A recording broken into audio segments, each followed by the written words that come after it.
Welcome, everybody. Dennis will be our platform assistant today.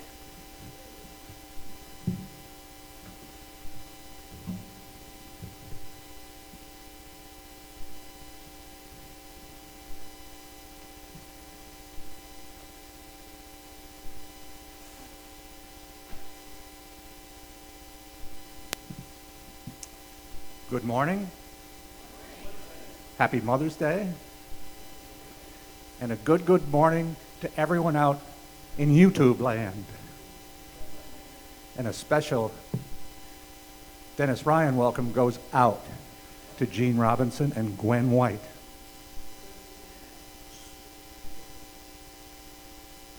Please join me in the mission statement.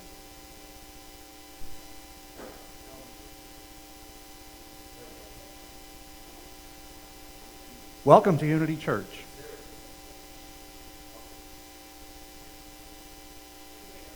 Please, this church is Albany, is to awaken to and embrace the Christ in all persons through prayer and service. It's appropriate on Mother's Day to find our inspiration from Myrtle Fillmore. On Myrtle Fillmore's day, the only means of regular communication was by letter. And I found during my time in Vietnam that I experienced the same artificial atmosphere where the only real communication was by letter. So I appreciate Myrtle very much.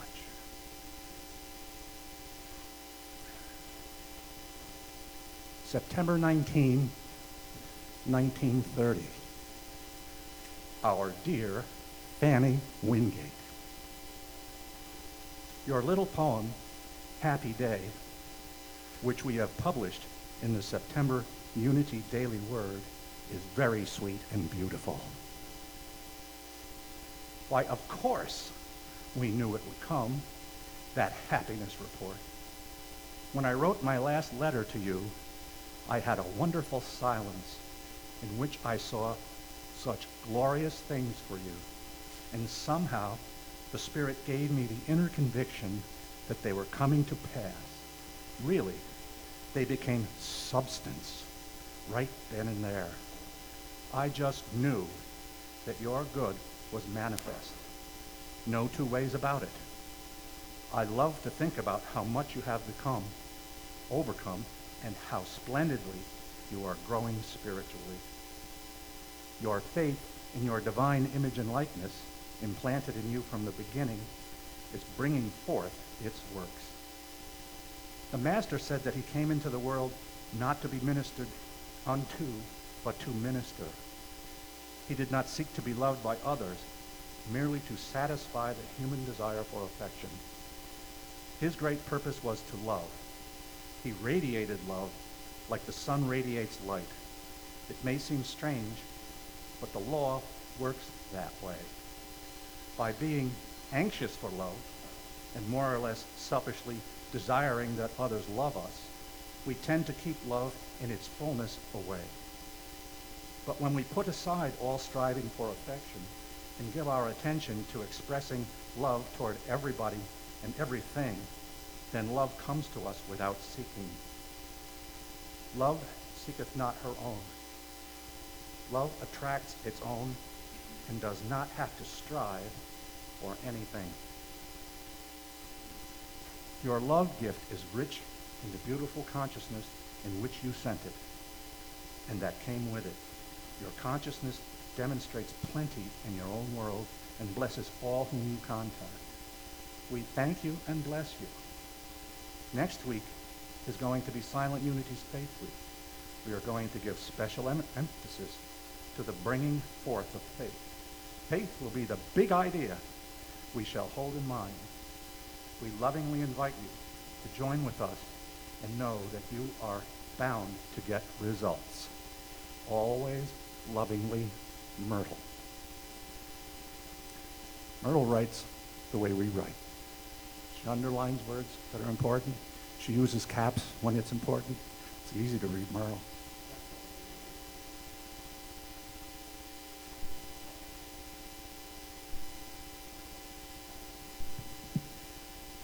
The announcements for today. Prayer chaplains are present today. Please stand or raise your hand.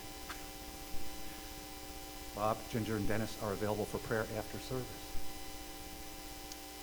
Today's flowers are offered by Renee Licklider and Diane Tuchman in honor of our beloved Jeff Bowers, our late friend, Jeff Bowers. The beautiful art displayed is all created by the late Jeff Bowers. You are invited to take home anything that appeals to you simply by making a love offering that will be shared with Jeff's son in order to defray funeral costs. There are instructions on flyers in the lobby on how to get your check to Renee. Next Sunday, we're delighted to welcome for the first time in Albany Dr. Dana Moronco as a guest speaker at the 9 and 11 services and for an afternoon workshop. Her talk is titled, "The Top 10 Lies We Tell Ourselves and How to Stop Living Them," and is one you will not soon forget. Dr. Dana digs deeper in her workshop starting at 12:45, Beyond Self-Deception. Dr. Dana speaks, sings, and performs self-help stand-up comedy at spiritual centers and retreats. Her work is inspired by A Course in Miracles. Father's Day is June 16th. Email unityalbany@yahoo.com with pictures you'd like displayed on Father's Day, if you and your father or you and your child. Deadline for father pics is Friday, June 7th. Please include Father's Day pic in the subject of your email. We are actively recruiting 9 a.m. ushers, soon to become 10 a.m. ushers for the summer. If you feel moved, please see Sally DeSheen or simply sign up on the bulletin board in the lobby. And yes, Sunday, May 26th kicks off the summer of 10 a.m. services. The new membership class, Foundations of Unity, continues. However, there will be no class this Wednesday. There are 4 remaining classes, so if you would like to take the course for membership, you can attend the 4 remaining classes. Anyone is welcome at any time. The class runs on Wednesdays from 7:15 to 9:30. If you want to buy all of the books, it costs $47, but 2 of the books are available online and can be downloaded for free. There will be a new Earth Care Committee beginning Sunday, May 19, and every third Sunday of the month, which will meet after the Sunday service in the garden room for an hour. If you're interested, please sign up in the lobby. We're still seeking volunteers to help set up and man Unity's table at the Albany Annual Pride Parade. Please sign up in the lobby or see Peggy Kaufman or Nina Forget Corcoran, our office administrator, if you are interested in being involved. The parade is Sunday, June 9. More information about all our events can be found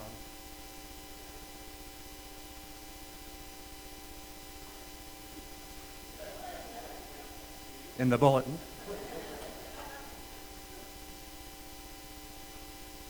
In the schedule above the fountain, Facebook page, Twitter profile, YouTube channel, and our website, unityalbany.org. And last but not least, Michael Ramirez is eagerly awaiting to be reunited with his wire rim glasses. If you see them, they belong to Michael.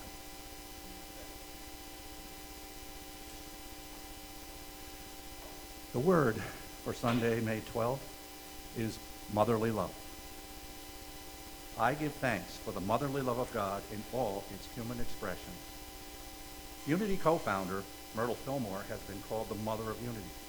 Myrtle wrote, "It is my great joy to perceive somewhat of the mother side of God, the divine love that never fails."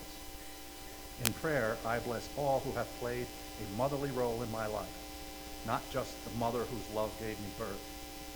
I bless everyone, male or female, who has shared with me the divine love that never fails. Everyone who has nurtured me, who has encouraged me by believing in my potential for good, has blessed me with the motherly love of God. Just as I have received, I give love in return, sharing comfort and understanding.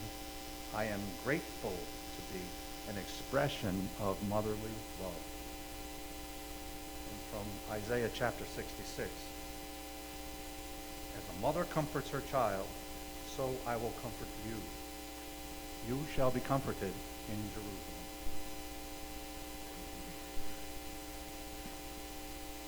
Thank you.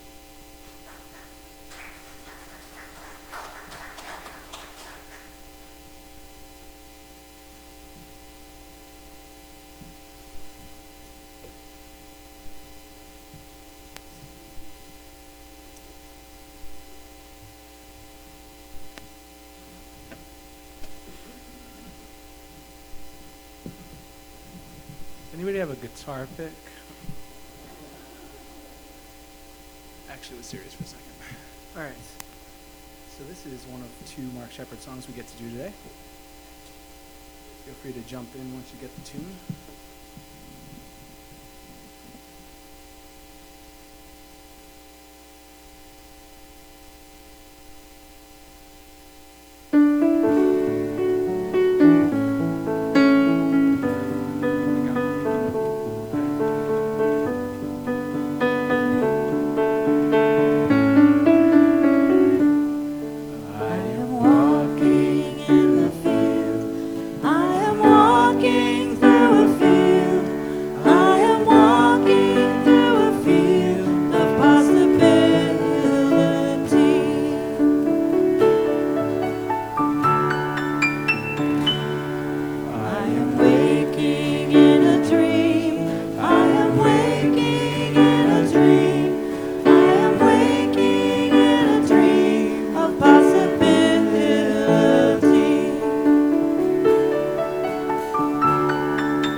shall choose the thoughts I think. I shall choose the thoughts I think.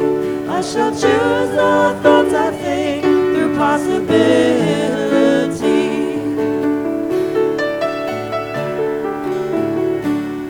I am willing to be healed. I am willing to be healed. I am willing to be healed through possibility.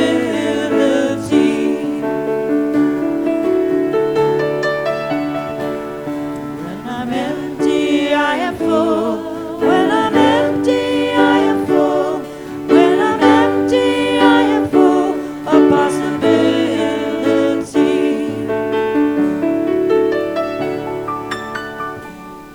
I am walking through a field. I am walking through a field. I am walking through a field of possibility.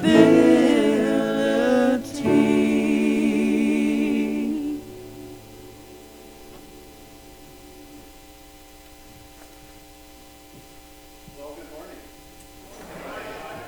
I'm not from Marlboro. Brother Crystal is with her mom off in Sedona, Arizona. So, yeah, very nice. Wish I could be there. Thank you. So, it's weird to be not doing what they just did, but it's also really nice to sit back. So. You will not be surprised to learn that this is the day the Lord has made.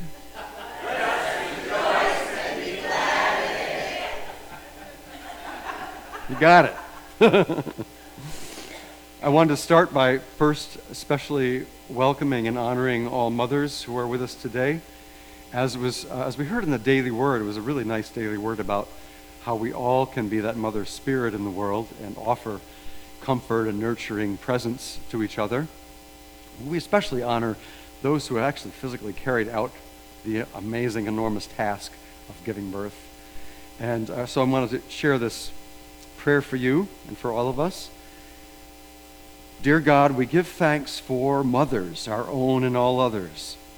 With love, patience, and dedication, they nurture and guide their children. With tenderness and affection, mothers hold the future of the world in their arms and help shape it into something of promise for generations to come. We give thanks for mothers to be.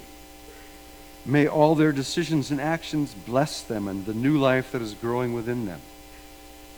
We pray that all goes well for mothers and their children during birth and throughout years of sharing mutual love and appreciation. Our prayer, dear God, is that all mothers give thanks for the gift of life that you have given them. May they love and nurture their children so that they reach their full potential as your magnificent creations. So we love you, we bless you, we acknowledge the Christ presence in you. Thank you, all mothers. Amen.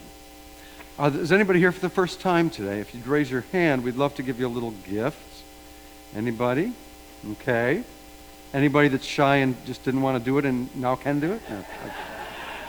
Okay. Good.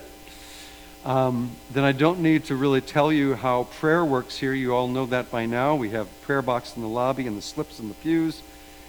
You can email us. You can pray with. More importantly, we already pointed out the prayer folks, so you know you can meet with our prayer leaders in the back of the sanctuary. Excellent. What else? In your job, you have an extra job this week, which is to tell me to do something if I've forgotten to do it. Okay, so keep that in mind. And I think that just brings us to the point where we stand and greet those near us with a handshake, a hug, whatever you like.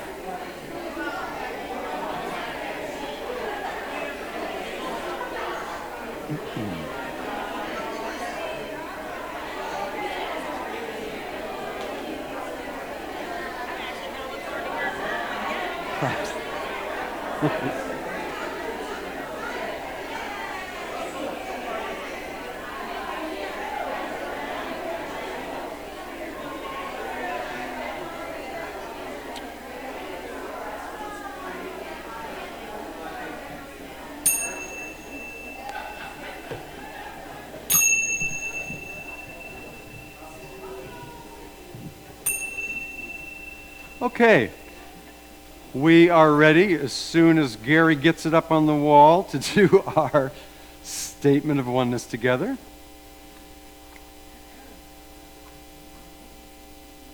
Which is, it's coming, I know it's coming. That's all right. Here we go. Thank you, Gary. Together, the power of Christ's love now releases me from any sense of separation from spirit or others. There is only one presence and one power in my life and in the universe. That one is God, the good omnipotence. So it is.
Okay, I invite you to settle in and close your eyes with a straight back and feet on the ground and palms in your lap, or whatever works for you for a meditation position.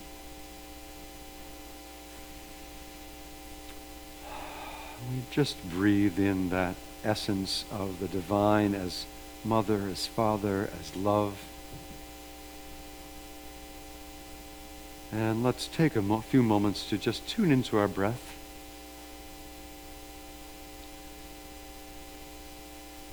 And as we breathe in gently, allow yourself to breathe in light and love right into your heart space.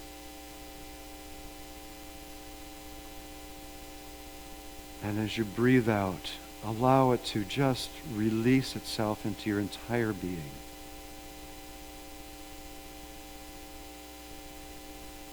Breathing in, imagine the light, the love of God emanating toward your own heart, filling it. And again, as you release, allowing it to just spread to every cell, every part of you.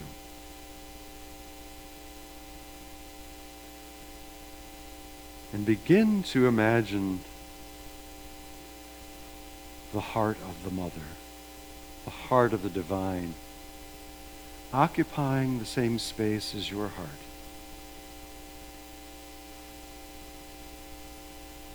You might see it as a golden ball of light, if that works for you.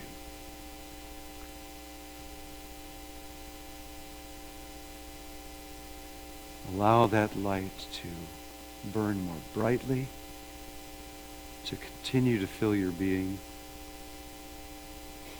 with each breath.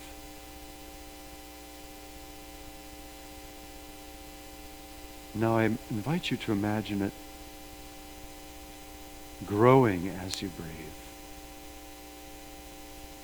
Encircling your heart, but growing larger. This ball of light, so that it reaches your throat area, your throat chakra, continues to enlarge and fill you with its essence of love and compassion, reaching your brow chakra, your third eye, and overflowing as it does so, growing even larger to the crown chakra and just enveloping and encompassing your whole body, your whole being.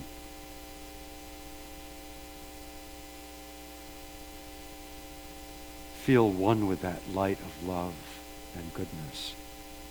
And feel it kind of reaching out beyond your own body, with indistinct edges as it spreads into the room and joins with the other balls of light here, so that we begin to merge in this space. We begin to be aware of that presence infilling everyone, infilling all of us together, uniting us as one heart of love.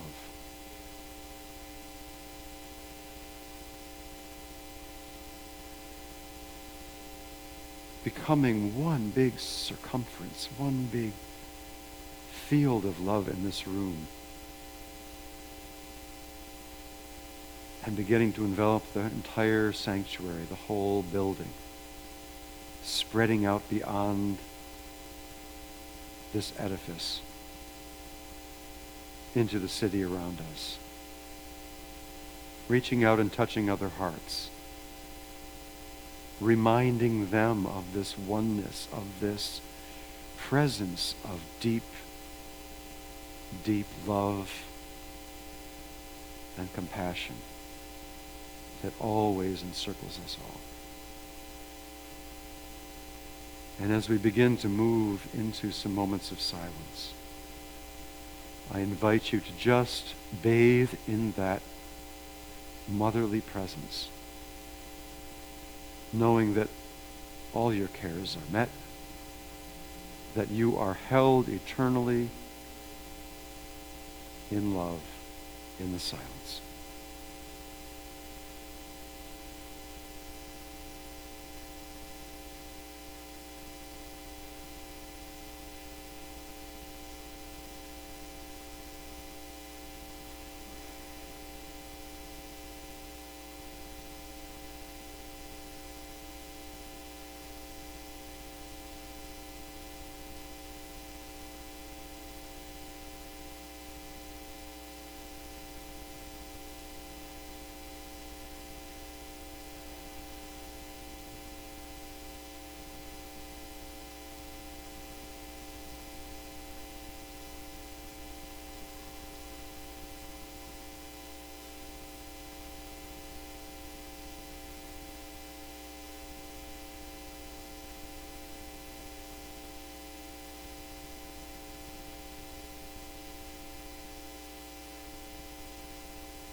continuing to rest in those everlasting arms. We'll come back a bit to our breath. Maybe imagine again as you breathe in that your heart grows even larger. That love pervades and infills you even more fully. And we'll take 3 deep breaths together. Breathing in, allowing that light to infill you. Breathing in now. And releasing. Imagine that light spreading even more as you release. Breathing in the light, the love. Releasing. One last deep breath. Breathing in. Holding it a little more. And letting go.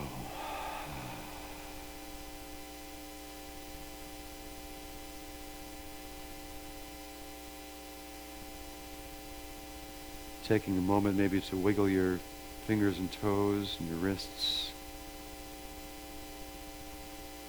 Moving your neck back and forth a bit. As we gradually return into the room. Blessed with that divine presence. And opening our eyes when we're ready to. Keeping a soft gaze in front of you if you like as you return. And then we'll allow ourselves to be blessed by a special slideshow and some music that starts out referring to Sita and Ram, the divine Mother, Father, God, and the love that flows between them. And a little slideshow.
Sita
love you, I do.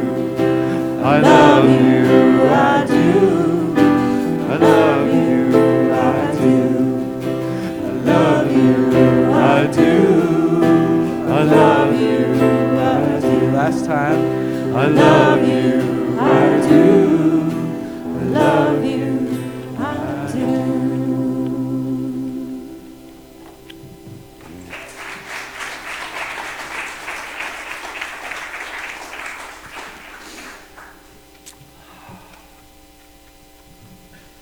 Lovely.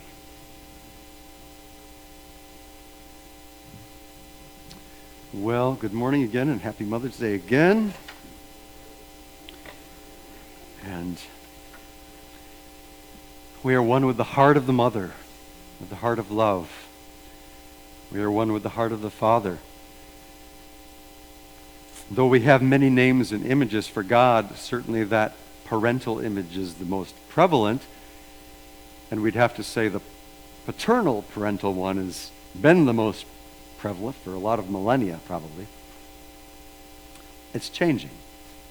I think you'll find in a lot of churches today, in any denomination, you'll probably be able to go in and hear a talk about the motherhood of God. I hope so. I think it's shifting.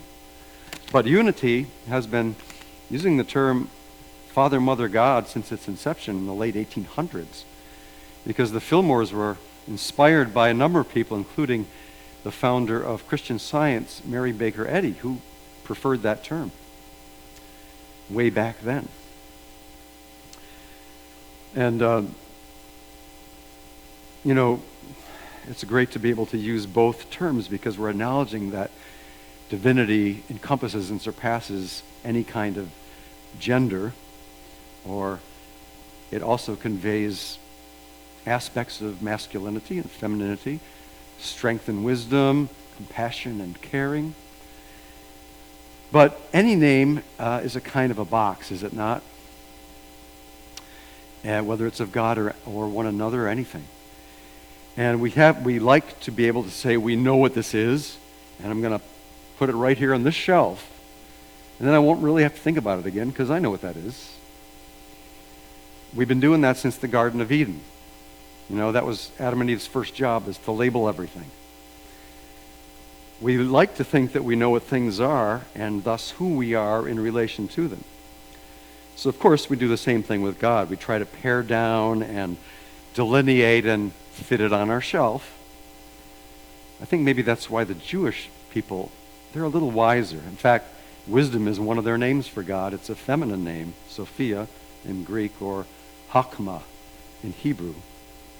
And they don't like to write out the name of God as they understand it or speak it.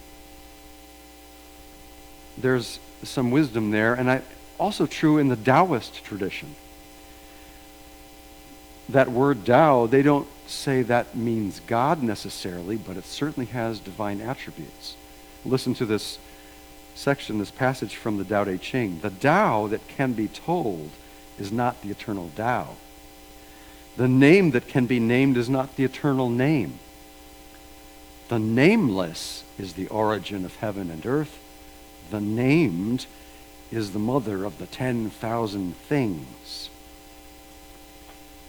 There was something undifferentiated and yet complete which existed before heaven and earth. Soundless and formless. It depends on nothing and does not change. It operates everywhere and is free from danger. It may be considered the mother of the universe. I do not know its name. I call it Tao. We come into this world kind of soul blind. We don't know who we are. We don't know where we are. We don't know what anything is. Fortunately, we have mothers and fathers to help us understand and acclimate ourselves to the world. But think about in the early days of civilization, it had to be disconcerting. Like, why are we here? Who am I? So what do people do? They start making names for things to box them in and feel safer, right? if I have an idea, if I think I know what something is, then I don't have to worry about it so much anymore. We are, as Meister Eckhart said, the great German mystic, God is at home and we are in the far country. Right? Lately, I've come upon a new term that I really like for God or source. I find it's helpful for me in getting past those ingrained images that I have for God. And it doesn't feel at all boxy. It actually feels kind of Taoist. I realized that as I was putting this talk together. And the phrase is the divine field. The divine field. It's like it said in the Tao Te Ching, it's undifferentiated and yet complete. It's not delineated like a regular field by a fence or a boundary. It's boundaryless. It encompasses everything. It's kind of fuzzy. In fact, I entitled my talk, The Divine Field, God is Fuzzy.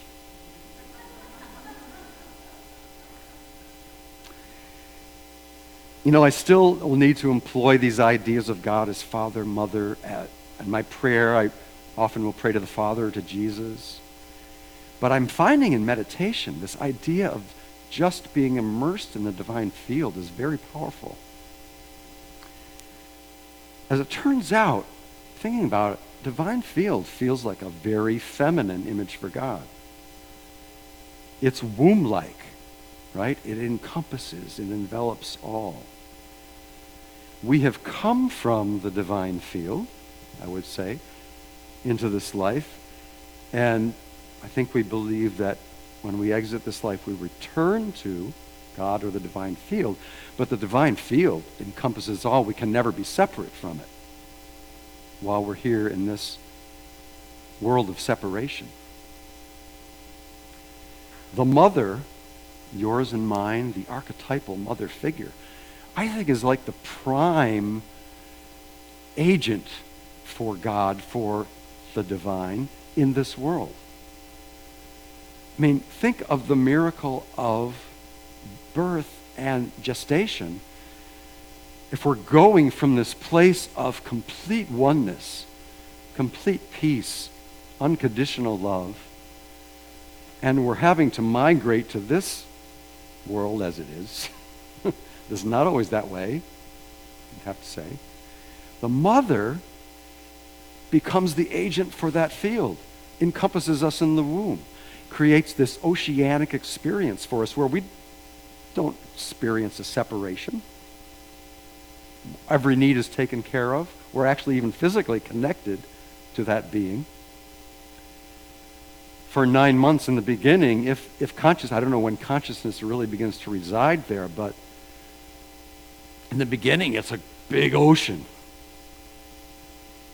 And we gradually begin to hear the sound of our mother, sound outside the mother. As we're welcomed into this world, the delivery room maybe is a bit jarring, but we're back into the mother's arms. And she carries us in those early days and months and years into this, well, I don't know when, maybe there's an educational psychologist or a student of psychology who could tell when is the moment when the child begins to learn that they're separate from the mother. And it takes a little bit of time, I think. But then, you have to begin to learn, oh, that's my father, right? You begin to have to experience these 10,000 things that you're encountering. First, there's just a few, right? They keep adding up. We're told, that is a bird. This is your nose. This is my nose. That's your teddy bear. Think about the teddy bear. It's fuzzy. It's another, I think it is, for a very young child, another aspect of the divine. Think how close children are to that teddy bear, or whatever fuzzy animal they might sleep with, right? We're told that's your brother. That's your father. Then we're told, no, that's your brother's toy. And then this other thing starts creeping in. What, everything isn't mine anymore? Like, how come he, you know? And, then what happens? I have 2 little granddaughters, and when they come to visit and they're playing on the floor, sometimes Marianne's over here with the things she likes to play with, and Gloria's over here with hers, and they're looking back and forth and eyeing each other's toys, right? And what's essentially, they're building walls. They're delineating, like we do. And do I need to say much more about that? It's like, she took my toy. They snuck into our country. Right? Yeah. So this experience of separation, this gradual,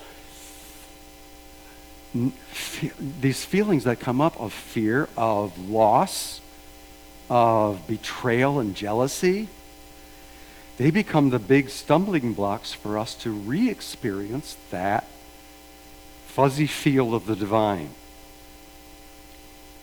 The intellect is very indispensable for us. We need it to navigate this world. But what's the world that's helping us navigate? It's the world of separation. It's the world of duality. It's not the world of oneness that somewhere in our depth of our being we know is ours. Course in Miracles says, in any state apart from heaven, life is illusion. At best, it seems like life. At worst, like death. Heaven is actually all there is or can be. If it doesn't feel like heaven, then it's being misperceived and thus illusory. There's some deception involved. And it comes into play with those things, those feelings of loss and fear and stress and anxiety. They kind of rob us of that. You might take issue with this idea that we live in an illusion, but in fact, science is telling us the same thing now. Has been for some time. The brain tells us that the world is made up of solid matter. We're solid matter. Sometimes not so solid, but... But quantum science says there is no matter at all. Everything is energy. An early quantum physicist, Niels Bohr, said, everything we call real is made of things that cannot be regarded as real. I mean, it's taken us 100 years sitting with that, and we're still, it's just a message it's really hard to grasp. It's a mental universe. Really? Yeah. Another physicist, John Wheeler, said, when we seem to experience an external world that's out there, independent of us, it's something we dream up. I think it's cool that the New Thought movement in the early 20th century, including Fillmore's, kind of got this.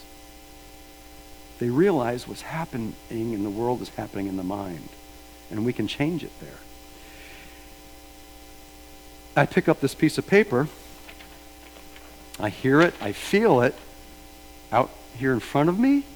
No, it's in my consciousness. Where are you experiencing everything that's happening in this room right now? In this room? No, it's actually happening. It's actually a conscious experience, not a physical one. It's purely mental. God is mind. We, as an aspect of God, are mind. Creation is just the movement of the God that is mind. But what about the brain? Isn't the brain the mind? Well, remember we have two brains, the right brain and the left brain, right?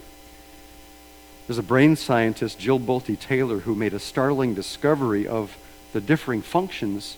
She knew this on paper, but she had a left brain hemorrhage. Imagine a brain scientist being able to do that kind of research, right?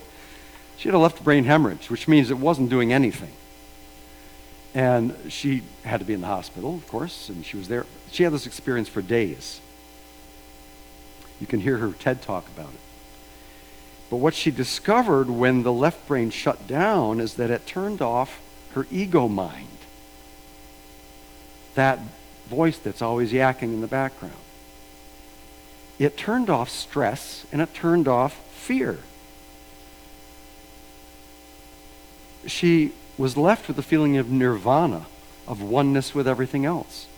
She said, because I could not identify the position of my body in space, I felt enormous and expansive, like a genie just liberated from the bottle.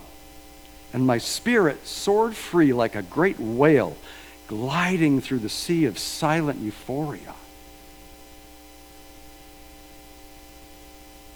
She came to the conclusion it makes sense that the right brain connects us to the mind that we are, is our kind of way into this world and our way back into that essence.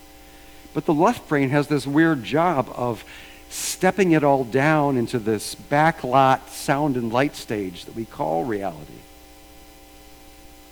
to help us navigate this world of illusion, if you will, or duality. So it's a liar, frankly. I mean, it's a wonderful thing, and it's brought us to a great kind of civilization that we have now. But ultimately, it tells us untruths. And it's funny how quantum science is beginning to kind of peel that back and see that.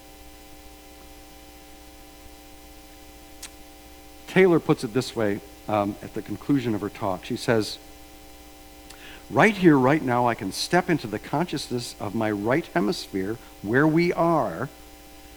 I am the life force power of the universe. I am the life force power of the 50 trillion beautiful molecular geniuses that make up my form, at one with all that is.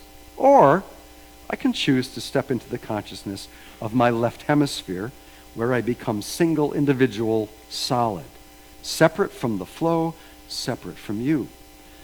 She realized in having this experience that you can begin to make the choice of putting the left brain to sleep for a while by, spiritual exercises, actually, meditation, and engaging the right brain more, maybe through creative endeavors as well, and experiencing that. When you think about it, the way she described her experience, she said, I could not identify the position of my body in space. I felt enormous and expansive. Well, she was feeling the fuzziness of God, the fuzziness of herself. No boundaries, no delineated form. That's who we are. One with everything. The divine field, the mother, part of the mother. You are permanently overshadowed by that divine field of love, in which all of creation is gently and permanently enfolded. So my advice to myself and to each of us is to, on a daily basis, is to yield to the field. Yield to the field. I'm going to make a bumper sticker. People say, what are you talking about? The mystics and the spiritual teachers of the past all told us about this. They didn't need a left brain hemorrhage. They found a way to experience it. They gave us tools to help us, tools of prayer and meditation, tools of right living. All of the spiritual traditions give us another tool, and I think it's an essential one. It's the golden rule, right? To do unto others as you would have them do unto you. Because what's happening there is you're remembering that you are me and I am you. That we're part of this jewel, we're just a facet, just a focal point of the infinite. And we're all one. We begin to heal relationships that way. That's the way to get us back into the experience of that oneness. Because the relationships started to be undone in our childhood, in those moments I was talking about, jealousy, betrayal, fear, separateness. That's where we need to make the change to through the process of forgiveness if that's needed, but to begin to recognize the oneness that is here among us. So I'm going to close with this wonderful poem of Rumi's. You've probably heard it before. In fact, I've heard others reference it here in their talks. And it's this: out beyond ideas of wrongdoing and right doing, that would be the world of duality, there is a field. I'll meet you there. When the soul lies down in that grass, the world is too full to talk about. Remember, the Tao that can be named is not the eternal Tao. Ideas, language, even the phrase each other doesn't make any sense. The breeze at dawn has secrets to tell you. Don't go back to sleep. This is the dream. You must ask for what you really want. Don't go back to sleep. People are going back and forth across the door sill where the two worlds touch. Left and right brain, maybe. The door is open and round. Don't go back to sleep. I'll leave it there, and I'll have an affirmation we can use this week to help us ground this a bit. I am one with all that is, a focal point of the infinite, a manifestation of divine mind. Let's just sit with that for a moment. Can I take that in? And we'll say it together. I am one with all that is, a focal point of the infinite and a manifestation of divine mind. So it is, and so we are. Thank you.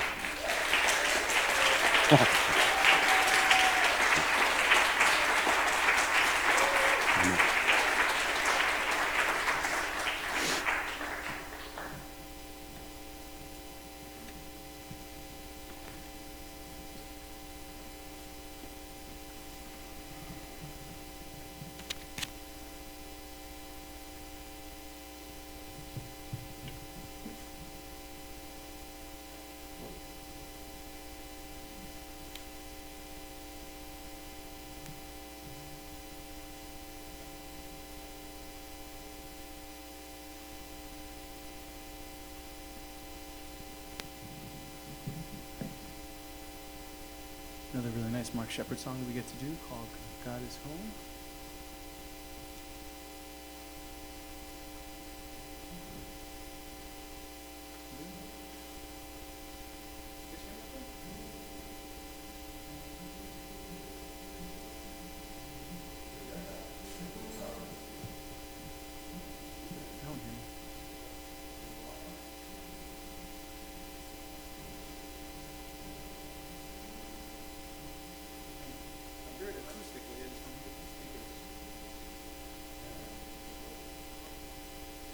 Check.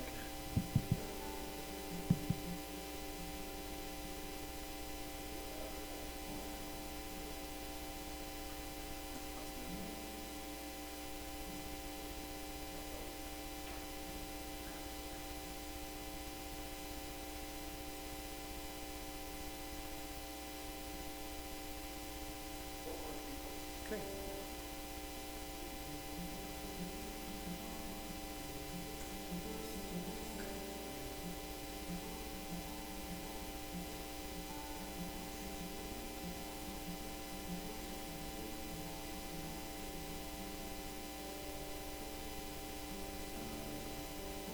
Every day is a relentless miracle. Every day is a push and pull. Every day is a beloved teacher who demands to be paid in full. Every day is a friendly robber. Every day is a new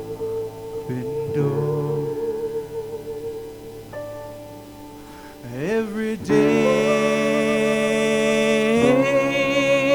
is a glaring opportunity. Every day is the sweetest holy war.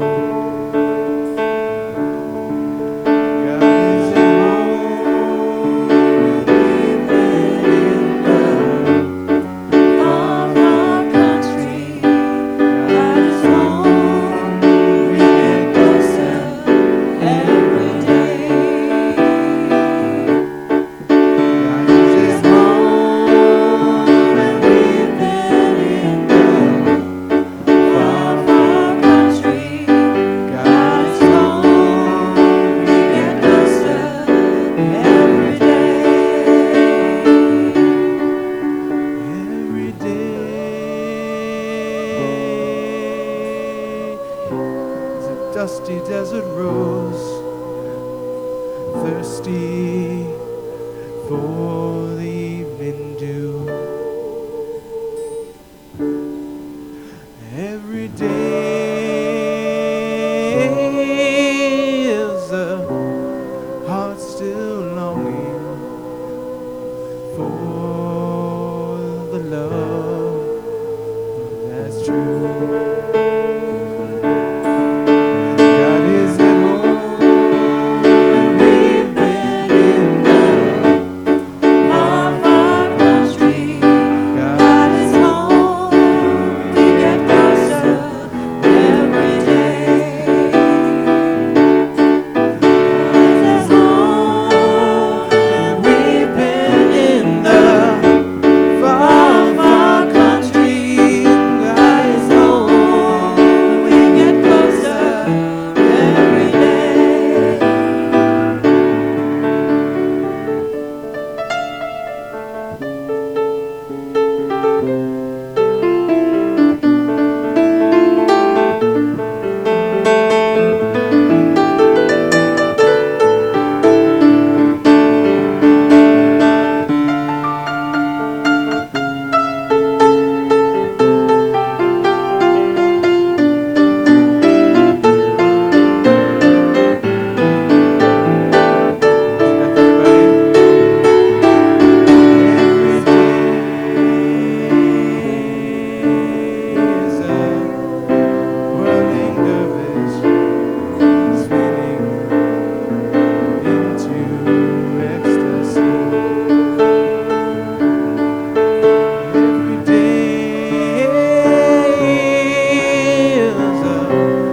Sacred candle flame in the vastness of eternity. God is at home, and we've been in the Of our country, God is home. We get closer every day. God is home, and we've been in the of our country. God is home. We get closer every day. One more time. God is home, and we've been in the of our country. God is home. We get closer every day. God is home, and we are in a far, far country. God is home, and we are in a far, far country. God is home, and we are in a Stand up. God is home, and we are in a far, far country. God is home, and we are in a far, far country. God is home, and we are in a far, far country. God is home, and we've been in the far, far country. God is home, and we've been in the far, far country. God is home, and we've been in the far, far country. God is home, and we've been in the far, far country. God is home, and we've been in the far, far country. God is home, and we've been in the far, far country. God is home, and we've been in the far, far country. God is home, and we've been in a far, far country. got us home and we've been in a far, far country.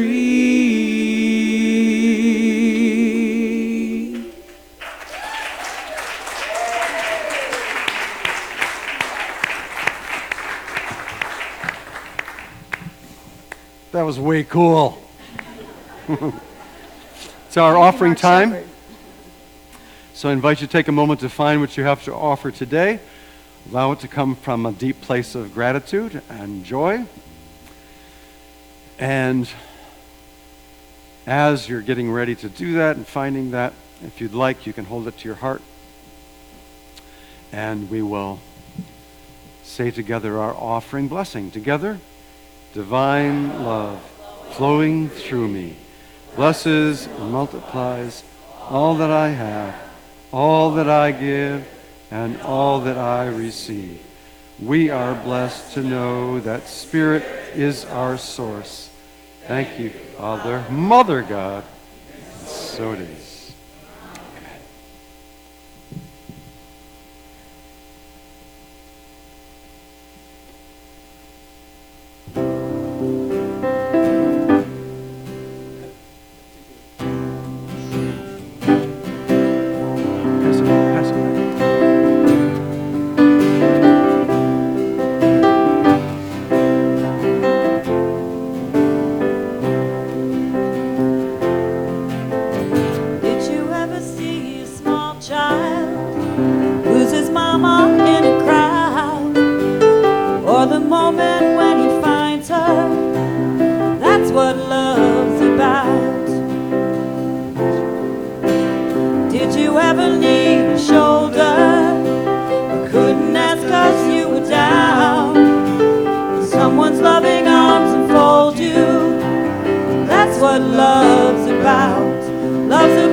Thank you. So, let's receive the offering. That's what comes next. Invite you to raise the chi, love energy, and hold it out towards our offering, and we'll bless it together. Divine Mother God, bless all the gifts that we give you, the great giver. Help us to learn to be a giver like you, to embrace all with love and gratitude. Bless these gifts, bless all that we give, bless this ministry, bless all the mothers here today and all of our mothers. And we say this in the name of the Mother. Amen. Thank you.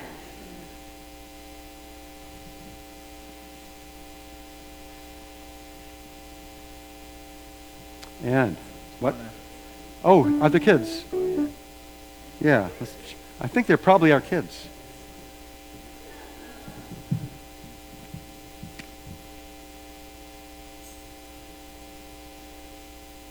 We shall see. So yeah, give me number 6 on this one, Gary. And while we're waiting, next Sunday, as you heard, Dana Morocco is here.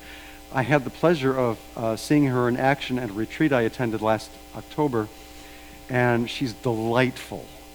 And as it said, she's a singer. She does stand-up comedy. She's a teacher of Course in Miracles, and I highly recommend that you not miss her Sunday morning.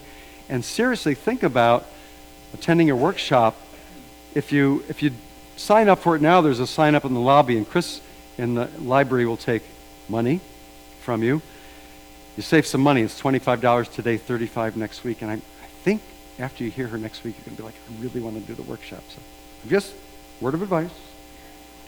Okay. Hi, guys. Come on. Come stand up here. I know we have. Yeah. Okay. I think we know some names here. Let's see. We know Lily. And we know Reed. And Anna. Lovely. So does anybody want to tell us anything about what you did today? Talked about? Yeah. Face those guys up there. They won't fight. Anybody want to say anything? Anybody? That's okay. You got it, Reed. I need a card for my mother. Oh, well. We kind of have an idea of what they did. Anybody else? Okay. So, hey, you know why you're here? Because your mother brought you here into this world. Pretty amazing thing to do, right? So thanks. Thanks, guys. We're going to say our blessing for you. So put your hands up and say, we love you, we bless you, and we behold the Christ in you. Thank you. I invite you to stand. And want to join hands first? I think might as well join hands. It's not too much of a clap along. And we'll do our closing song together.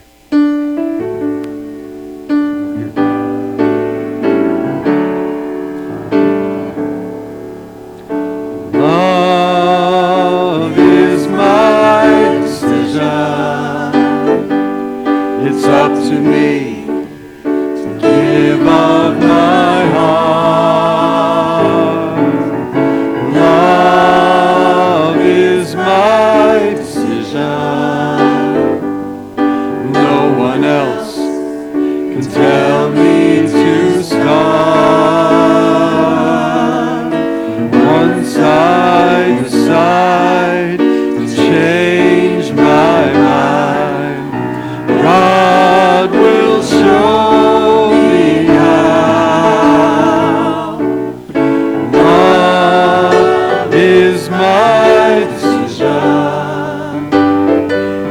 decision, right here and now. Love is my decision. It's up to me to stand on that bridge. Love is my decision. No one else can make me forgive. Once I decide to change my mind, God will show me how. Love is my decision, right here and now. Love is my decision. It's up to me to dance down the road. Love is my decision. No one else can lighten my load.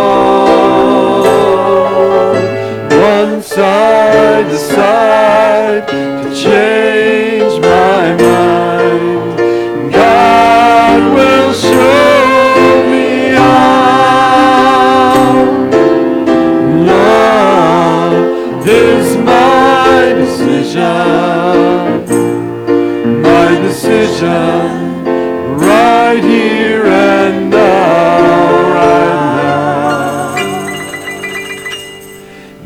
decision right here and now. Whoa. I'll let these guys come down and join us this time. See if we can stretch it out. Trudy, join me over here. And together we say, the light of God surrounds us. The love of God enfolds us. The power of God protects us. And the presence of God watches over us. Wherever we are, God is, and all is well. Amen. So it is.